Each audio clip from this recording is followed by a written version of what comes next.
there was a clip I saw a while ago of Richard Dawkins saying something like, sex is pretty damn binary, in defense of the gender critical position, which is sex is binary. They're actually different positions, because it's either binary or it's not. And if it's like, if someone describes something as pretty binary, what that makes me feel like is, well, 99% of the data fits into one or two boxes, but there's like 1% of it that doesn't. But like, I mean, so it's not a binary, but it looks like one if you zoom out and if you squint, which is a fair comment to describe some data. But to then defend someone who's saying, well, it is binary, would be false. Like, that would be a contradiction of their position. I searched around for 20 minutes just now trying to find the exact clip, and I couldn't find it, but I found a different clip of Richard Dawkins talking to someone, and I thought, let's react to this. I think it's going to be difficult to get a video or get people to... What am I trying to say? I think it would be difficult to clickbait a video to get people to watch about Richard Dawkins, because the issue is most of the content about Richard Dawkins that has ever been produced is going to be about his position on religion as an atheist. And I too am an atheist. And so loads of it is going to be like, Richard Dawkins is a science denier, Richard Dawkins is wrong, from like creationists and people who believe that the dinosaurs went on Noah's Ark and stuff. And it would be easy to just do the same style thumbnail and title, and then to have people come into it with the wrong view. The reason that Richard Dawkins is wrong on trans people is the same reason that he's right about atheism. It's because if you skeptically approach all of the arguments and all of the data and all of the science available, the only real position you can come to is the atheist one, and the only real position you can come to is a trans rights position. He has decided, for whatever reason, that he wants to believe that sex is binary, and he's going to come out with a line like, sex is pretty damn binary, or say things like, oh, you can divine sex by gametes or chromosomes, or... Well, it can't be both of them, because if you split people up by chromosomes, you get a different set of categories than if you split people up by what gametes they have. Like, those aren't the same grouping of people. And as soon as you start combining properties, then it's just not a natural set of categories that exist. So he is wrong in a way that I think is very useful to realize, that just because someone has applied critical thinking in one area doesn't mean that they're immune to it in others. That doesn't mean they're immune to irrational thinking in other areas. And why that's important is because that could be true of you too.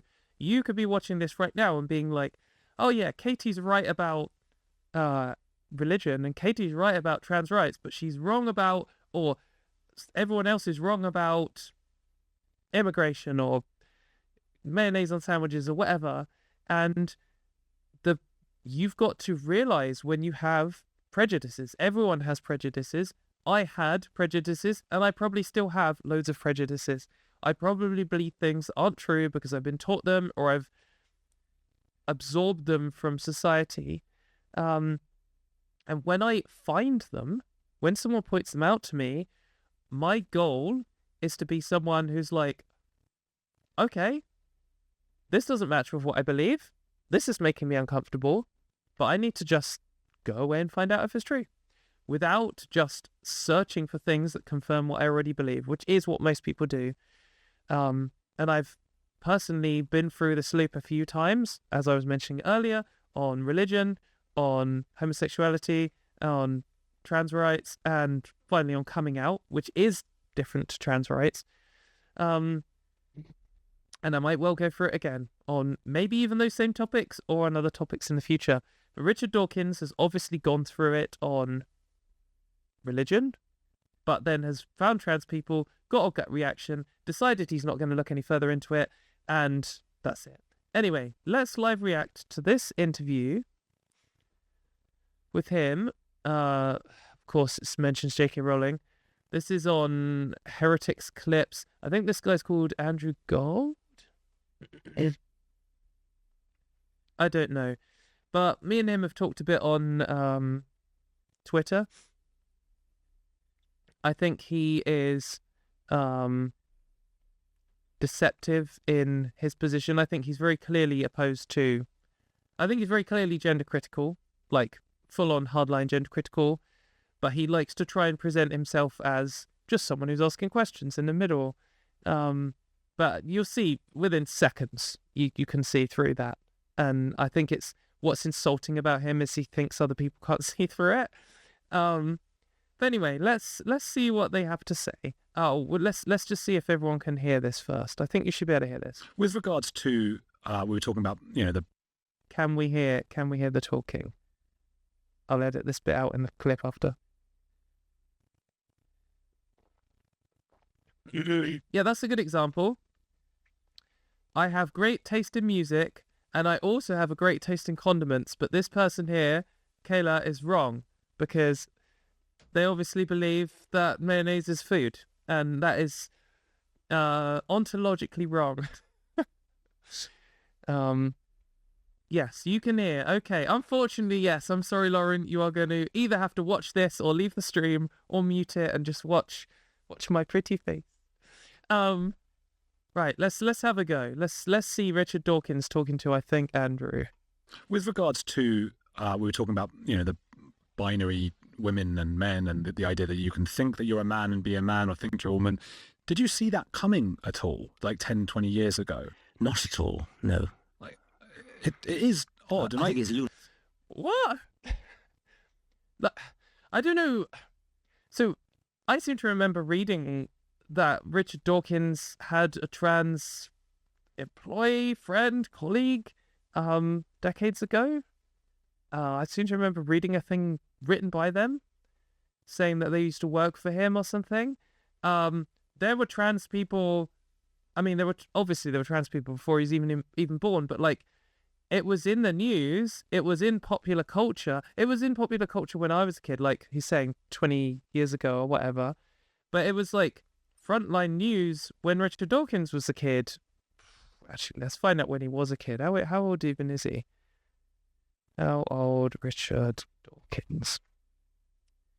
He was born in the 40s. Wow, okay. He's 83 years old. So when was Hoppet? No, oh god, that's depressing. Okay, so Corbett versus Corbett is one of the cases that ended up leading to the Gender Recognition Act in the UK, and that happened in 1970 when Richard Dawkins was 30. And that was like mainstream news at the time.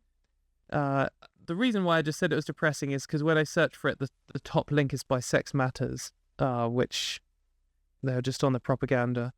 Anyway, I don't know why they're all pretending that trans people are new. Like he's met trans people. He's seen this in the news. He's seen this on TV. Like, what are you talking about? Lunatic, actually. I mean, it's verging on insanity. So it's just such a weak comment to just be like, trans people, it's insanity. So that means I don't even have to rationally address a single thing they say or any of the evidence.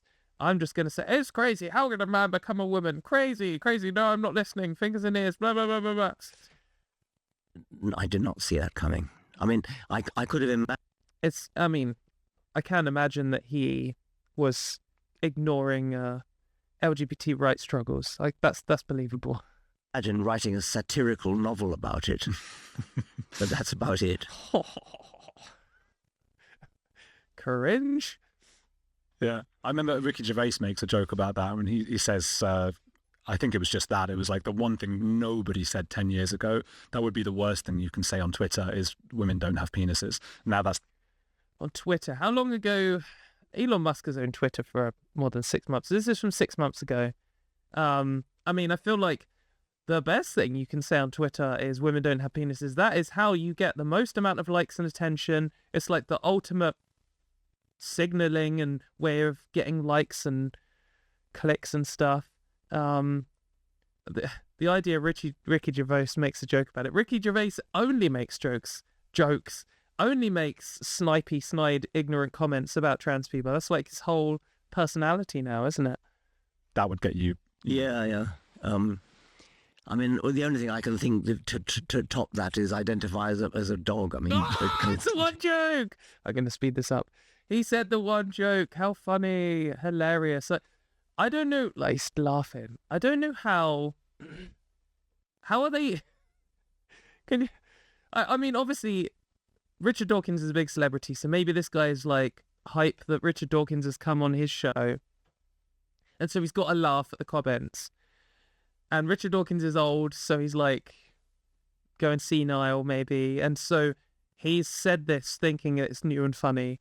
But you still see conservatives still saying I identify as a dog and laughing like it's funny, even now in 2025, when like I identify as attack helicopters from like the Obama election run up, and it how is it funny to you? Like, maybe if you were born yesterday and you have no idea what a trans person is, and you're like, someone who, you know, used to be a man and now they say they're a woman, and you're like, right, okay. And you're like, what if I said I was a helicopter? Ha ha ha. You're like, unable to rationally, like, consider why that might be different. Then maybe it'll be funny. Like, if you're 14, maybe it's funny. I just don't know how they're still laughing at it, or why they still think it's like a dunk. Like, why do you think I identify as a dog is a response? It's like when someone says, oh, actually, I'm gay and I'm only attracted to people of the same sex, so I identify as homosexual or whatever. Why don't you say it at the same time? Is it because you have an understanding that people don't all have the same sexuality, but that it is a core component of who people are, and when they're telling you what their sexuality is, they're not making some like statement of supernatural fact where you must believe it in all cases and people cannot lie about it, and it 100% describes them with no wiggle room or anything. Or are you just like, oh, this is someone who is trying to describe themselves to me, and they know best about the best way to describe themselves. Like, what? Yeah, it's just embarrassing that they think that it's most embarrassing that they still laugh every time. Like, if they're trying to make this as an argument and they're just ignoring all the responses to it, that's one thing. But the fact they have to do a little laugh every time is just so cringe. My goodness. I can imagine now there'll be so many angry comments even now just from this, and I don't know. It's a weird thing. I want to respect everybody. And Raging. I mean, maybe angry that you're still saying the same one joke after 400 years, rather than angry at being offended by it. Understand everybody, but it just really is something that. Okay, so is there any, if you have to really stretch your mind, is there any scientific backing for the concept of somebody's, like, there's a woman brain and a man brain, and so there might be that. Oh, hang on. So there might be that, but to go from that to saying because you have a female. Okay. So I think Andrew, well, he's obviously just trying to do the classic stupid or dishonest thing to try and describe the claims about sexual dimorphism in brain structure as there's a woman brain and a man brain is either stupid or dishonest or just wrong. There are I mean, it is true that there is some level of sexual dimorphism between men and women's brains in general. But the claim that therefore men are less emotional or women should do the dishes, or that's the kind of garbage that feminists have been fighting against for decades. Saying there's a woman brain and a man brain to justify women not being allowed to study maths at university, or to say that men are more rational or more capable of complex tasks and all that kind of stuff. But that's all stuff that people have said based on this claim. There's a woman brain and a man brain. But I mean, sexual dimorphism covers a huge range of things, and even covers things like volume. Volume between men and women, just of their whole body, is something that's sexually dimorphic. Men are generally have a higher volume than women, as in they're bigger, they're heavier. And that doesn't mean it's true for every single individual. That's not what sexual dimorphism means. It just means there's a range and there's like two modes. It's like bimodal. When sexual dimorphism in humans is bimodal. There is actually lizards where it's more than two. There's like a type of lizard where there's like 5 different morphs. There's like 2 female ones and 3 male ones, which is really cool. So sexual dimorphism isn't always bimodal. It can be polymodal, but brains definitely are something that has some kind of sexual dimorphism. And we don't know much about brains, so it's not like we can zoom in and be like, oh yeah, here's the bit that makes you good at reading maps, and women don't have it and men do have it, therefore, blah, blah, blah. That's actually the gender critical way of looking at the world, where everything is just a binary. And they are in a position where they either have to say that there's no sexual dimorphisms in brain at all, or they say there is some, and then when there is, it's binary, because everything's binary for gender criticals. And so then you end up in situations where men do one thing and women do the other thing, which is garbage. I am pleasantly surprised that Richard Dawkins is like, yeah, there may be sexual dimorphism in brains. I'm kind of surprised he doesn't know, because he is a biologist, but if that's not his area of expertise, then good on him for not just wildly proclaiming it. Anyway, let's see what he was going to say next. And so there might be that, but to go from that to saying because you have a female outlook on life or something, therefore you are a woman, I mean, that is just debauching language. Oh yeah, that thing that we always say. Every trans person's always saying, oh, because I have a female outlook on life, I am a woman. Like, it's just such an embarrassing straw man. Like, come on. What it just says to me is that he's going out of his way to not ever hear a trans person say anything. I absolutely do not think I have a female outlook on life, therefore I'm a woman. That is not something I've ever said or implied. I've literally never encountered anyone saying or even implying that at all who is trans or supportive of trans people, or like, where the fuck does this come from? It comes from their little gender critical hate mills where they all just exaggerate things in a big circle and all believe each other because they're stupid.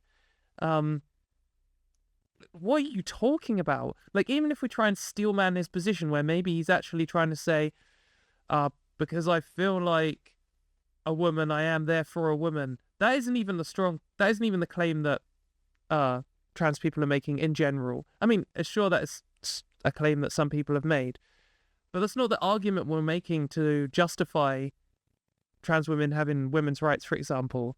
It's just, oh man. What is so infuriating is, like, Richard Dawkins has more power than any, like, political soft power or anything, connections, than any trans person in the entire country. And he's going on, like, not just YouTube shows like this, but like the TV and the radio and mainstream stuff, and presenting these arguments in just the most ridiculous straw man ways, and just isn't questioned on it. Like, obviously this guy's in any sense a neutral journalist, but even the ones who pretend to be, they're not questioning. Like, why didn't say, okay, who said that? What organization, what mainstream trans rights activist is making this claim? Because this is why I say he's not applying the skeptical position universally, because this is what creationists and stuff do about atheists all the time. Like, they just don't listen to what they have to say at all. They completely skip past their arguments, and then they make their own little version of it and say something else out that no one's actually claimed. It's just so embarrassing. Like, And it's so frustrating. It's one thing when it's perfectly legitimate to say, I'm a man, but I feel a certain feminine attitude to things. I feel perhaps I think like a woman. That's fine. I mean, that doesn't worry me at all. But to then say, Well, I don't know. I think that worries me. What I think like a woman, like, what does that mean? It's kind of garbage. And this is the case where, like, Richard Dawkins is obviously celebrated by the gender critical movement. But that's not like a feminist position. I think like a woman, is it? Like, what the fuck does that mean? That sounds bullshit. That is the thing that when people say man brain and woman brain, that's the thing we're fighting against. Like, there's no think like a woman or think like a man. People think differently. There might be like bimodal distributions in behavior between men and women. There's certainly sexually dimorphic behavior in basically every other animal, but we don't know what extent to that is learned or innate, and we don't know what extent to that is social and not social. But even then, it's like completely ridiculous to say, oh, they think like a woman, they think like a man. That's the kind of sexist rubbish that the feminist movement is opposed to. therefore I am a woman, is just a betrayal of language, of truth and the virtues of honest communication. I find the ideology very conservative because it tells me that if my... What? Yeah, okay, it's very conservative. That's why the conservative movement in the UK and globally is so pro-trans rights. Good point, mate. son wants to play with things that are typically feminine or stereotypically feminine, then they have to change to fit in. They have to become a woman to fit in. No one's fucking saying this. What are you talking about? Okay, now he has got angry comments in response to this video. Like, what is this bullshit? They all just fucking say it to each other all the time. Trans people think if you like Barbies, then you have to cut off your penis. Like, what are you talking about? I've literally never encountered anyone in my life who has said this. It's just totally made up. You are lying. You have made this up. It's in me. Yes, I agree. It's a crazy thing, really. So, okay. Yeah, it would be crazy if anyone was fucking saying it. Find some... Tell you what, challenge for gender critical people watching this. Find me a trans person who's not like a 3-follower account on Reddit or whatever. Find me like a relevant organization or activist or public like persona, personality, or whatever the word is, a public person who has said, you like feminine things as a child, therefore you are a girl. Find me someone and I'll fucking shoot them down on my next show. Because they're wrong, because it's a completely nonsense position and is not a position that I believe about myself or anyone I've ever met has believed about themselves or anyone else around them. It's just ridiculous. You're arguing against a straw man because you can't argue against the real arguments. So if we are just go out there a bit, I mean, are there aspects of brains are male and typically female? Probably. I don't know much about it. I wouldn't wish to deny that. It's not a very profound... Like, cringe framing of the question, but I actually think Richard Dawkins is handling this little section well. Observation. I think that you can find aspects of feminine sympathy in some male people and vice versa, and it would be surprising if that were not so. I take that back. So, here's my position. In basically, in a lot of animals, ranging from beetles to baboons, there is some level of sexually dimorphic behaviors. There is, for example, a beetle where the females, at some point of the year, fly to the top of trees, and the males, I don't know if they can fly, but they go to the bottom of trees and slowly climb up the trees. And when they encounter another beetle, they chuck them off. And so the strongest, best climbers, best chuckers get to the top. And then they get to have sex with the females that they find. And the higher up they go will be the better females who can fly higher, whatever. No one's taught the beetles this behavior.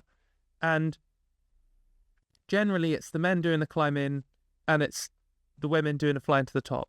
Another example is, in fact, here is a really good example.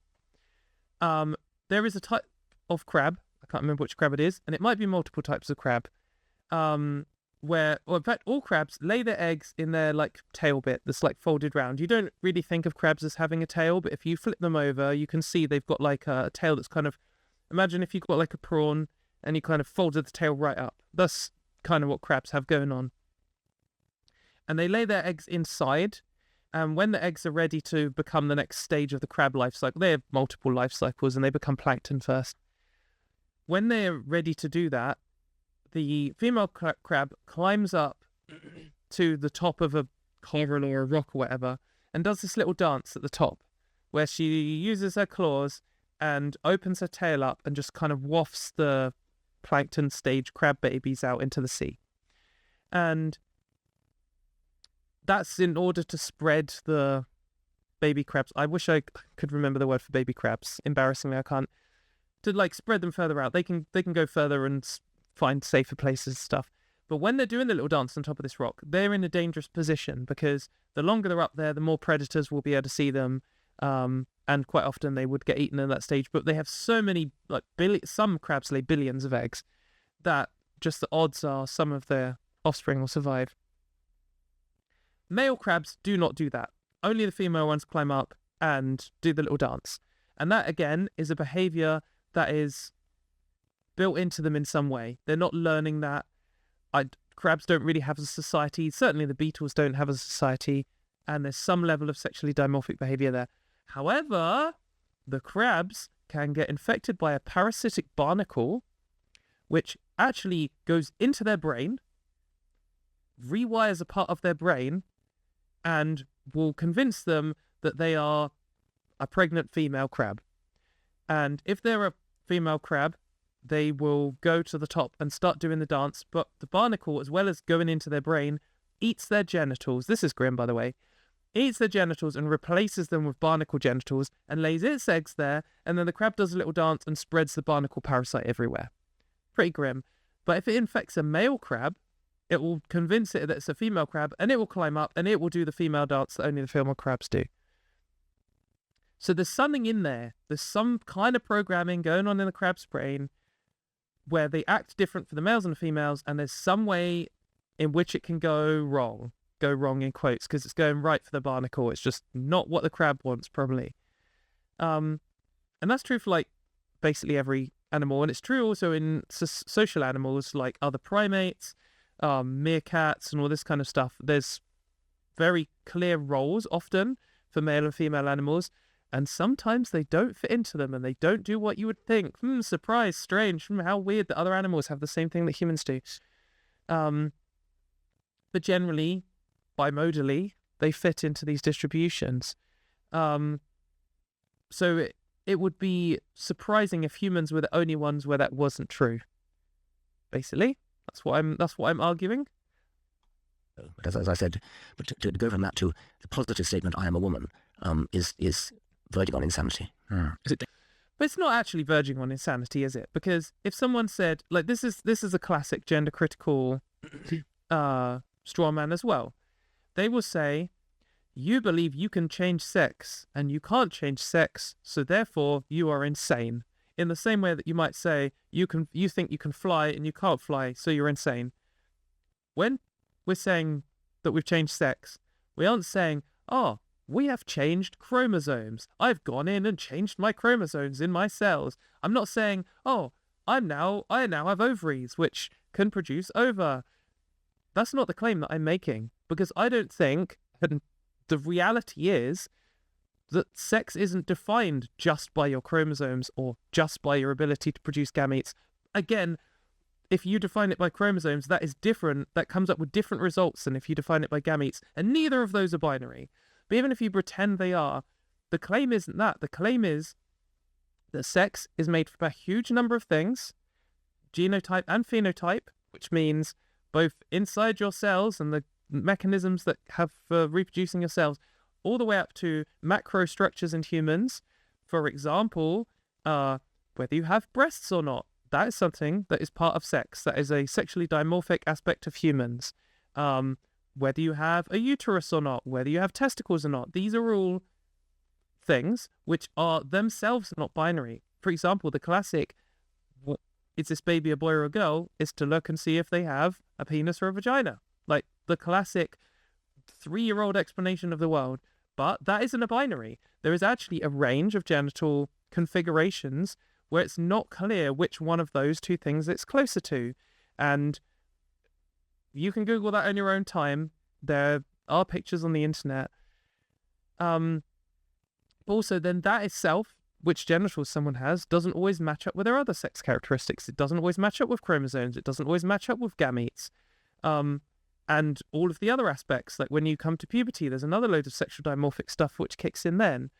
And you can change all of the ones that actually affect your interactions and day-to-day life to some degree, and it's much easier to change them when you're younger. Why would anyone want to change the chromosomes? Who gives a shit about chromosomes? You can't see them. They don't affect your life. You don't interact with them.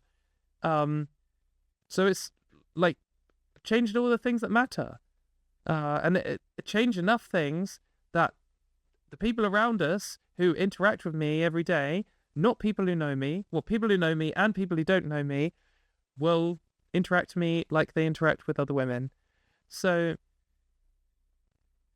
they've noticed that I've changed sex, and you're just trying to argue that my chromosomes haven't changed, so therefore I shouldn't have rights to deal with the situations that I just factually face. That's a nonsense position. That is an insane claim. The insane claim is that my chromosomes are more important for determining which rights and protections I get than the reality of my life, my actual material body and the material interactions I have with the world. That is a way more insane claim than, what he's saying or what he's strawmanning onto us. Dangerous? Well, I think that is verging on insanity. Is it dangerous? Well, I think that He looks so serious. Sorry. People certain people like Catherine Stock and J.K. Rowling have suffered in their lives and their careers as a consequence of speaking. It must be so hard to be a internationally celebrated billionaire who's never faced hardship since becoming a billionaire. It must be so difficult. J.K. Rowling has suffered so much. I mean, who gives a shit about these trans people who are getting fired for who they are and beaten up and kicked out on the street as teenagers and, removed their human rights and access to healthcare removed? They've got nothing. But Kathleen Stock, she resigned from her job, but the media made it sound like she was kicked out, and the suffering. And now all she is a right-wing person who constantly gets speaking engagements and front page headlines and money for saying things that are just trivially false. It must be so difficult. So the suffering. Speaking out on behalf of women, and they so far haven't, I think, actually suffered physical danger, but some of them have come close to it. The saddest part. No, they haven't. As a group, trans people suffer physical danger across the world every single day. I've been in a position multiple times where I've been risking physical danger. I've been sexually assaulted, which isn't, I guess you could describe it as physical danger or not. But I've been sexually assaulted multiple times, and have been in a position where I, with a friend, had to basically run for our lives. Poppy's trying to drink my drink. Poppy, you've got a drink. She always wants to drink out of my drink rather than her one. So I've got her own cup on the side, and she's still trying to drink out of it. Look at this cat. There you go. Come on. Sorry, everyone. It's just they're just looking at someone who's got on the suffering-ometer, they've got a 1 out of 100,000, and they're ignoring the people that they're causing a load of suffering to, whose suffering ranges from hundreds of times orders of magnitude up to the point where they're losing their lives over it. Just ridiculous. They just do not consider trans people as full humans, full members of society. A trans person's suffering is just absolutely meaningless to them, to the point where a gender-critical person stubbing their toe is more meaningful than a trans person being stabbed to death. About J.K. Rowling is that she was abused by her first husband, left in the street in a pool of her own blood into literal. I didn't know that. Yeah, before she wrote Harry Potter, and she had a very different. Which is very grim, and it is horrific that happened to J.K. Rowling, and it's horrific that it's happened to anyone. But obviously completely unrelated to trans people and completely unrelated to her position on trans rights. Not relevant at all.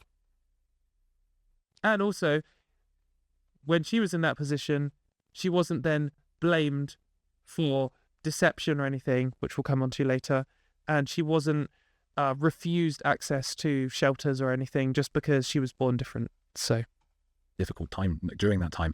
So for her, it's a really personal thing. Yes, in women's spaces and changing rooms. It's not personal. It's not about changing rooms. Like, what are you fucking talking about?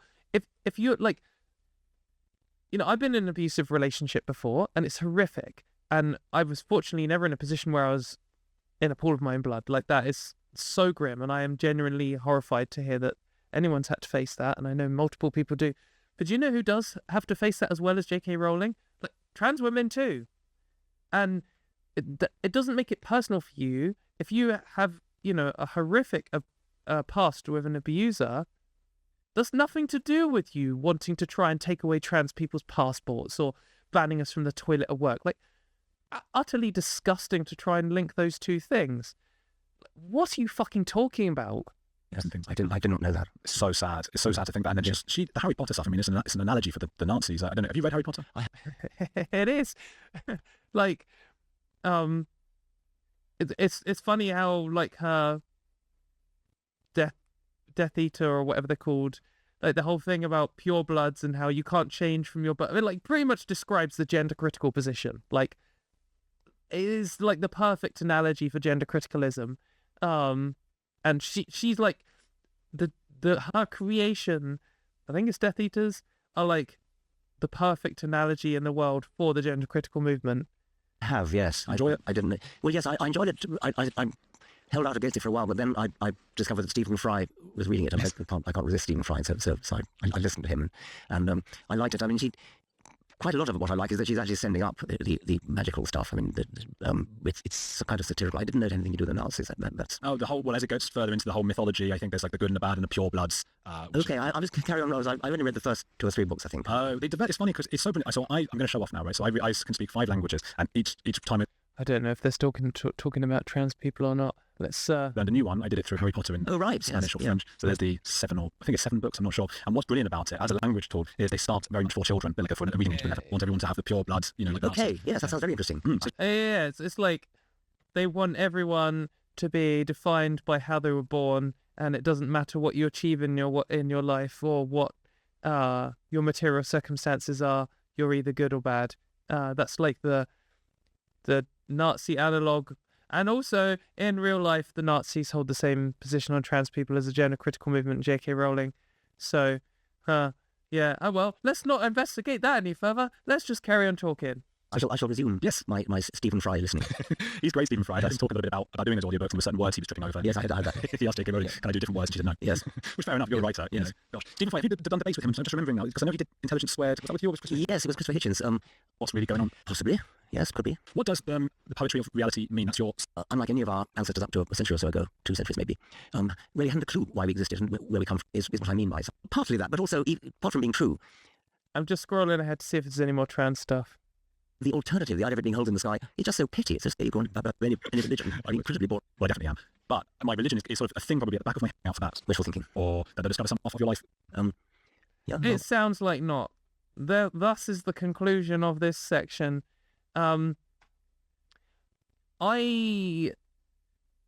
wasn't in a position when Richard Dawkins came out as gender critical to be surprised or disappointed by it. But I think a lot of people were. And the reason I wasn't is because he's come out with a bunch of anti-feminist stuff before, and I already thought that he was rubbish. The fact that it's so clear now that he just has a non-skeptical position on trans rights, like, it's so blatant to me, I guess, because I understand about trans rights the most. When he'll, like, it's the same with like a few other like people in his position. Like, I know Robert Winston's another like famous TV biologist or doctor or whatever he is. where they'll go on and say things like sex is pretty damn binary, or sex is defined by your chromosomes and your gametes and your gonads and your hormones and they're just kind of like approach this thing where they approach the idea that, oh, it's pretty binary. Don't ask any more questions. I'm not going to take any more questions. It's binary. End of conversation. So, well, what the hell do you mean by pretty binary? So what you actually mean is sex isn't binary. And what you actually mean is you can't just define sex just by chromosomes. You can't just define it by gametes. You can't just define it by gonads. And there's actually a combination of multiple sex characteristics. And when you factor them all in, and you can actually change the majority of them, and you can certainly change all the ones which affect how you move through society, suddenly the idea of saying you change sex isn't insanity, and it would actually be insane to claim that you believe that there's a binary, but you can't give a single binary definition.